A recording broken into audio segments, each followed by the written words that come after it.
예수님 만나면 삽니다. 그런데 중요한 것이 하나 있습니다.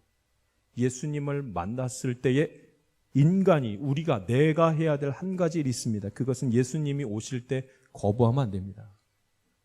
정말 만날 때는 여러분 어떻게 억지로 만납니까? 만남이 억지로 되면 거기에는 역사가 이루어지지 않습니다. 근데 주님이 내게로 오시면 내가 주님을 맞이해야 됩니다. 그게 진짜 만남이지요. 마음의 문을 열고 주님 만나면 되는데 이게 되게 어렵습니다. 마음이 요동칠 때가 많기 때문에 내가 내 마음대로 되지 않는 일이 너무 많습니다. 예수님 만나고 싶지 않고 신앙생활 잘하고 싶지 않고 그럴 때가 있습니다. 부정적인 역사가 일어날 때가 있죠. 그게 문제입니다. 예수님을 만나면 산다, 구원받는다 아무리 얘기해도 그게 하고 싶지 않은 거예요. 그러면 못 만난 거죠. 그럼 못 만난 거예요. 거기는 아무 일도 벌어지지 않습니다. 예수님을 만나면 나를 살리는 영이 그 가운데 임하여서 사는 것입니다. 할렐루야. 그런데 만나고 싶지 않으면 어떤 역사도 일어나지 않습니다. 그런데 내가 망하는데도 나를 망하게 하는 일을 그렇게 하고 싶습니다. 참 이상합니다. 끊을 수가 없습니다. 그건 몰래 하는 거예요. 왜 그런 줄 아십니까? 악한 영이 역사합니다.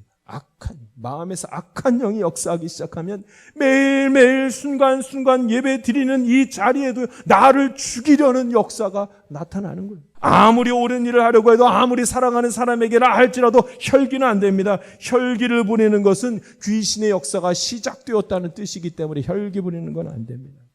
귀신과 함께 어떻게 옳은 일을 하며 귀신과 함께 역사하는 가운데 사랑하는 자를 위해서 할 수 있는 게 뭐가 있겠습니까? 없습니다. 그 안에 아무것도 없습니다. 혈기 부리는 자는 성경 보지 못합니다.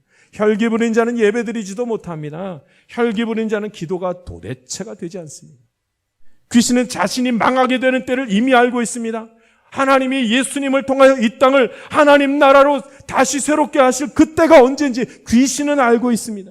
자신이 이제 결국 이 귀신이 무적행위에 갇혀버릴 순간이 온다는 것을 귀신은 너무나 잘 알고 있습니다.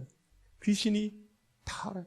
하나님의 계획을 알고 있고 인간이 어떻게 하라는지 다 알고 있습니다. 이게 여러분 안 돼요. 우리는 안 됩니다.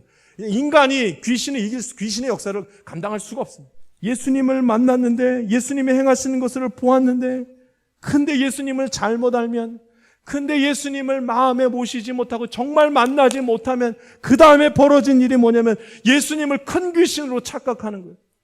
혹시나 저와 여러분 중에 예수님을 큰 귀신, 신들 중에 그냥 큰 신으로 생각한다면 그거 아닙니다.